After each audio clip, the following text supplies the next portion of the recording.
This is the story of Henry Ford, the man who put America on wheels, and the dark machinery of exploitation that powered his revolution.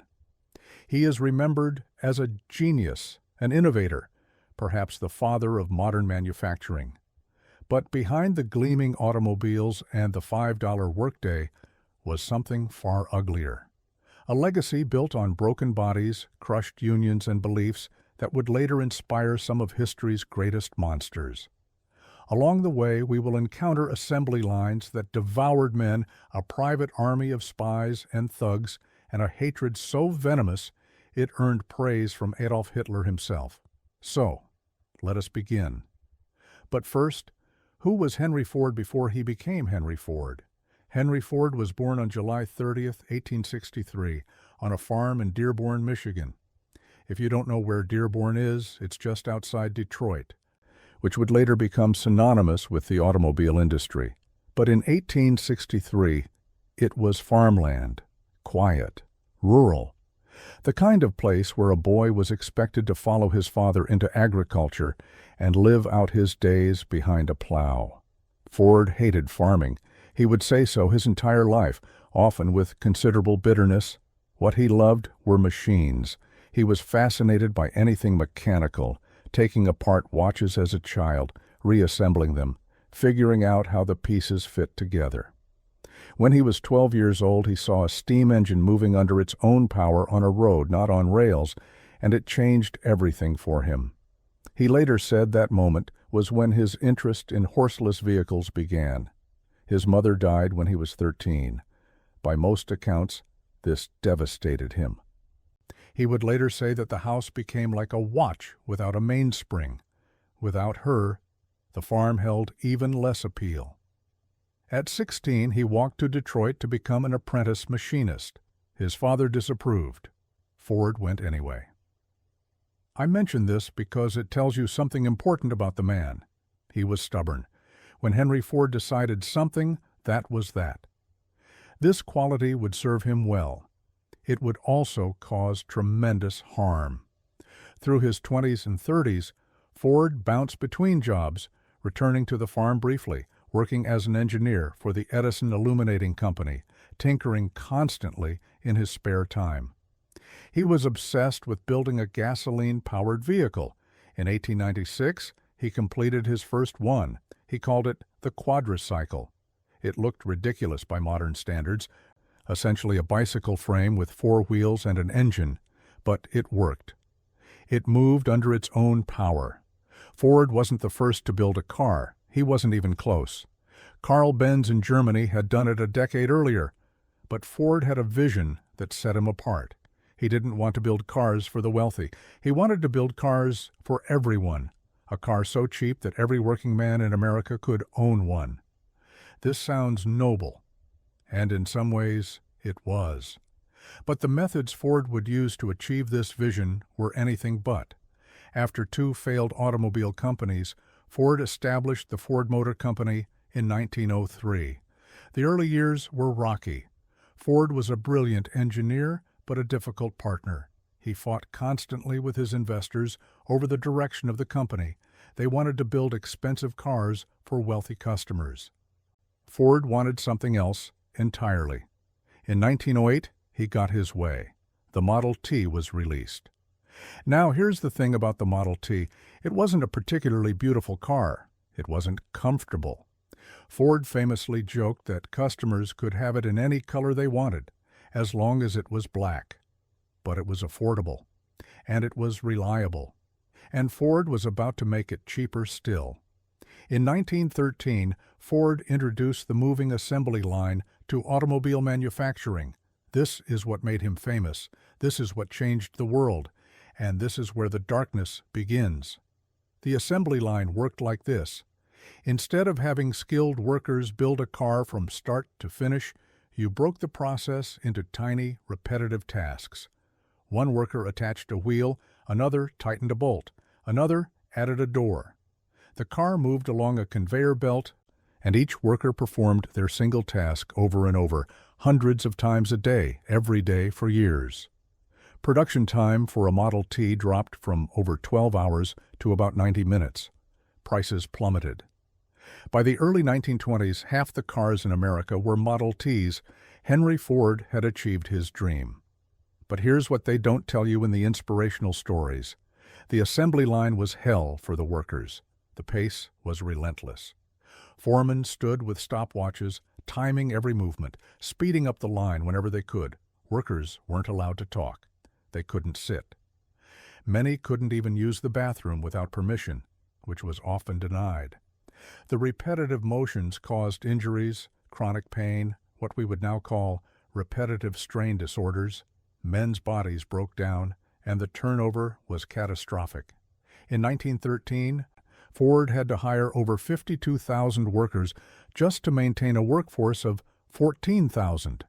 Men would work for a few days, sometimes a few hours, and simply leave. They couldn't take it. Ford's solution to this was typically clever and typically cynical. In January 1914, he announced the $5 workday, more than double the prevailing wage. It made headlines around the world. Ford was celebrated as a generous benefactor, a friend to the working man. But there was a catch. There was always a catch with Ford. If you're enjoying this deep dive into history's complicated figures, consider subscribing. It really helps us reach more people who appreciate these stories. But anyway, back to that $5 day. To qualify for the full $5, workers had to pass inspection by Ford's Sociological department. I want you to picture this. Ford created an army of investigators, about 50 men, who would visit workers' homes without warning.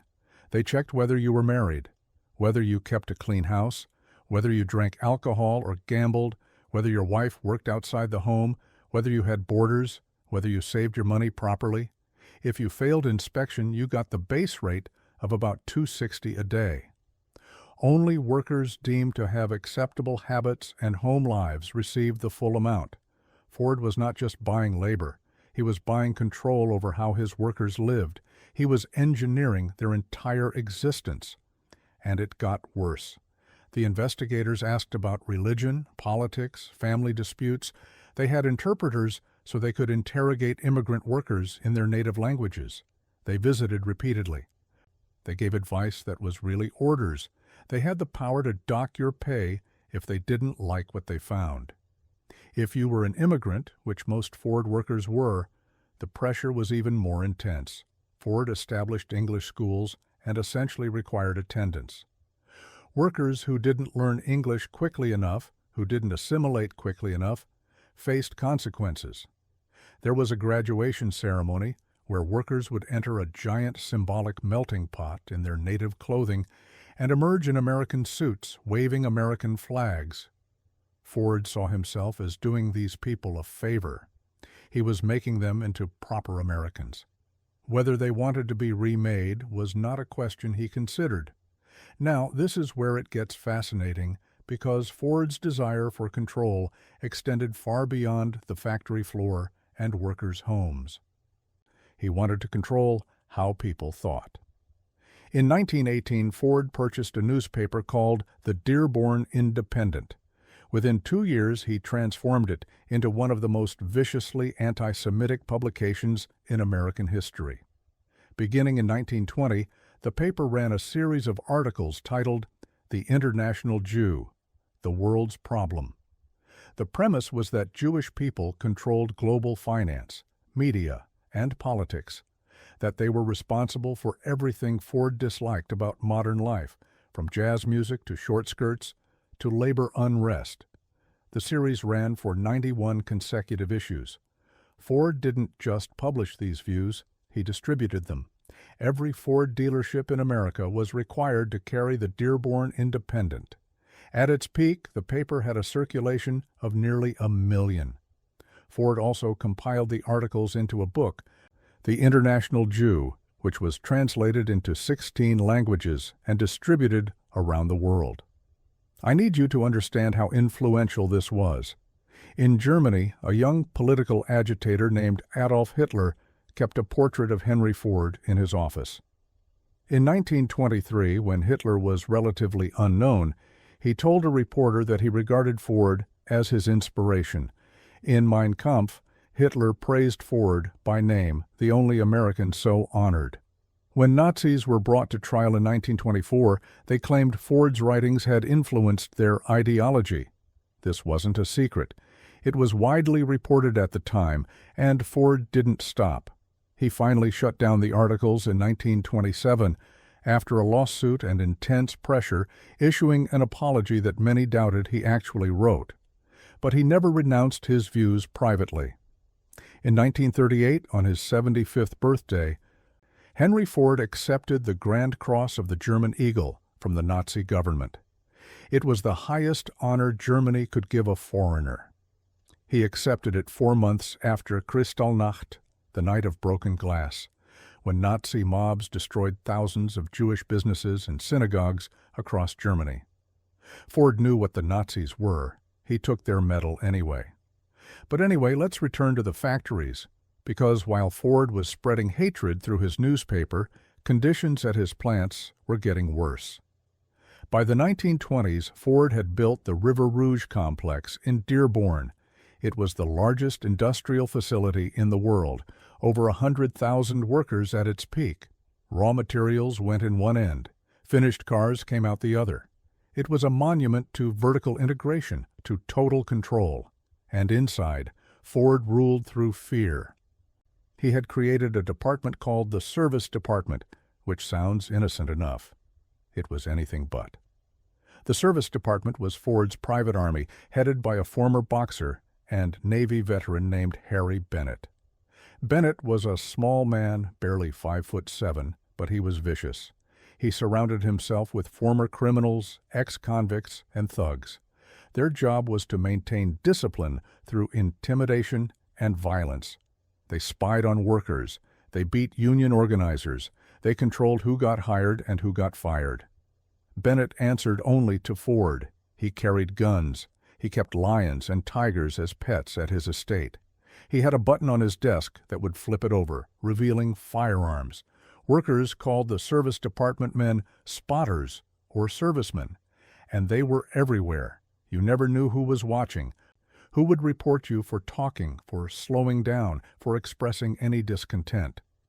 Make no mistake, the Rouge plant in the 1930s was run through terror. Workers who supported unions were beaten in parking lots. Some disappeared. Others were fired on trumped-up charges. The message was clear. Ford owned you inside the factory and out. The pace of work, meanwhile, had only intensified. The assembly line moved faster. The pressure was greater. Workers who couldn't keep up were simply thrown away. There's a term from this era, Fordism. It meant mass production through assembly line techniques. It meant efficiency above all else. What it meant for workers was the reduction of human beings to interchangeable parts. You weren't a person. You were a pair of hands that performed a motion. Charles Chaplin made a film about this in 1936, Modern Times, the iconic scene of a worker being swallowed by the machinery, driven insane by the repetitive motions. That was about Ford. Everyone knew it was about Ford. And here's the thing about Ford's relationship with his workers. He seems to have genuinely believed he was helping them. He thought the $5 day was generous, which it was by the standards of the time. He thought the Sociological department was teaching people to live better lives.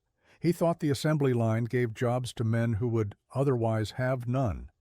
He also thought unions were a Jewish conspiracy. He thought worker complaints were communist agitation. He thought any resistance to his will was a character flaw in the resistor. Ford held contradictions in his head without apparent discomfort. He was, in many ways, brilliant. He was also capable of remarkable cruelty and staggering prejudice. By the 1930s, the other major automakers, General Motors and Chrysler, had recognized the United Auto Workers Union. Ford refused. The UAW launched an organizing campaign at Ford in 1937, and Ford responded with violence. On May 26, 1937, UAW organizers, including Walter Reuther, gathered at an overpass near the Rouge plant to distribute leaflets. They were met by Bennett's men. What followed was called the Battle of the Overpass. The servicemen attacked the organizers in front of newspaper reporters and photographers. They beat Reuther and others, throwing them downstairs, kicking them on the ground. Women who tried to intervene were assaulted. The photographs made national news. Ford tried to suppress the images. He failed. The brutality was documented for the world to see, but Ford still didn't recognize the Union. For 4 more years, he held out.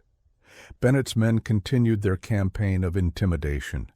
Workers who were known Union supporters were fired. Some were beaten. The atmosphere inside the Rouge was one of constant surveillance and fear. It wasn't until 1941 that Ford finally capitulated. The UAW called a strike. Tens of thousands walked out. The National Labor Relations Board had already found Ford guilty of unfair labor practices multiple times. Now, faced with a complete shutdown and pressure from the government, Ford finally agreed to recognize the Union. But here's an interesting detail. When Ford finally signed the contract, he didn't just meet the UAW's demands, he exceeded them. He agreed to a union shop where all workers had to join, and he agreed to dues checkoff, where dues were automatically deducted from paychecks. These were terms more generous than the union had even asked for. Why? The most common explanation is that Ford was furious. If he had to have a union, he would give them everything, make the union dependent on company mechanisms, and thereby, in his mind, corrupt them. Or perhaps his wife Clara, who reportedly threatened to leave him if there was more violence, simply demanded he end it. We can only imagine what went through Ford's mind in those final negotiations. He was 78 years old. He had fought unions his entire life, and he had lost. The war years changed the Ford Motor Company. The company received massive government contracts producing Jeeps, aircraft engines, tanks. Ford himself was increasingly sidelined. He had suffered strokes. His mental acuity was declining. Harry Bennett accumulated more power, essentially running the company by the early 1940s. Ford's only son, Edsel, had served as president of the company since 1919, but his father never really let him lead. Ford overruled Edsel constantly, humiliated him in front of others, allowed Bennett to undermine him at every turn. Edsel died in 1943 at just 49 from stomach cancer. Some said the stress of working under his father had contributed to his early death. After Edsel's death, the elderly Ford nominally resumed the presidency. But the company was drifting. Production quality declined. Finances were chaotic. The government, needing Ford's factories for the war effort, seriously considered a takeover. It was Edsel's son, Henry Ford II, who saved the company. He had been serving in the Navy, but the government arranged his release in 1943. By 1945, after a power struggle, the 28-year-old Henry II forced out Harry Bennett and took control. His grandfather, the original Henry Ford, retired. Henry Ford spent his final years at his estate in Dearborn, Fair Lane. His mind wandered. He sometimes didn't recognize people. He died on April 7, 1947, at 83, during a power outage. By candlelight, in a house without electricity, in a world he had helped make unrecognizable. And what of Harry Bennett, Ford's enforcer? After Henry II took over, Bennett was immediately fired. He reportedly tried to destroy documents on his way out. He retreated to a desert compound in California, where he lived in obscurity until his death in 1979. He wrote a self-serving memoir. Few mourned him. And what of the workers who built Ford's empire? Many of them bear the marks to this day. The assembly line technique spread to every industry. The trade-off between wages and working conditions, between efficiency and humanity, is one we still negotiate. The UAW, which Ford fought so viciously, became one of the most powerful unions in America, winning better wages and conditions for generations of workers. But the battles were hard, and they cost lives. Ford's legacy is uncomfortable, because it refuses to resolve cleanly. He did democratize the automobile. He did pay wages that allowed workers to join the middle class. The Model T did change American life fundamentally. Before Ford, cars were toys for the rich. After Ford, they were tools for everyone. But he also pioneered systems of control and surveillance that extended far beyond the workplace. He published antisemitic propaganda that directly influenced Nazi ideology. He employed violence to crush worker organization. He treated human beings as interchangeable components to be optimized and discarded. The assembly line was a marvel of efficiency. It was also, as many workers experienced it, a form of systematic dehumanization. You could produce more cars, but what did it cost the men producing them? There's a tendency, when we talk about historical figures, to sort them into heroes and villains. Ford resists this sorting. He was both. Or perhaps more accurately, his heroism and his villainy were expressions of the same fundamental drive, an absolute certainty that he knew best, and a willingness to impose his vision regardless of the cost. He wanted to build cars for the common man, so he built an empire of exploitation to do it. He wanted to improve his workers' lives, so he sent investigators into their homes to enforce his definition of improvement. He wanted to understand the world, so he found a conspiracy theory that explained everything and spread it to millions. The innovations were real.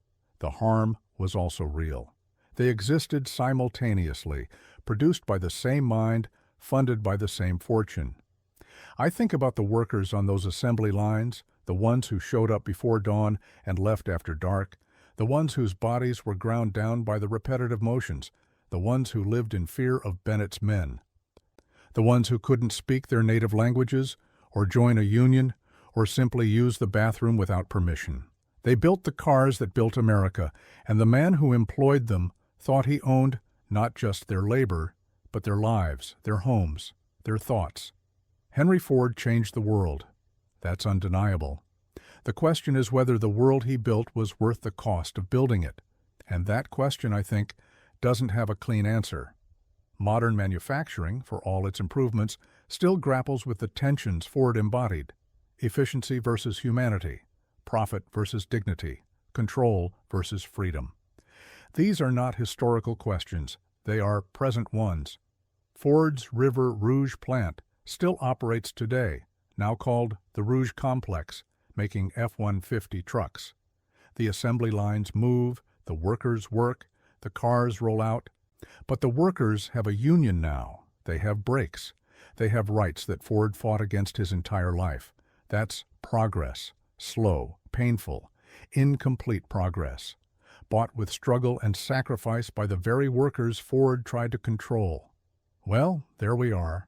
Henry Ford, the man who put the world on wheels and ran over anyone who got in his way, a genius and a bigot, an innovator and an oppressor, a man who wanted to lift up the common worker and crush anyone who helped workers lift themselves.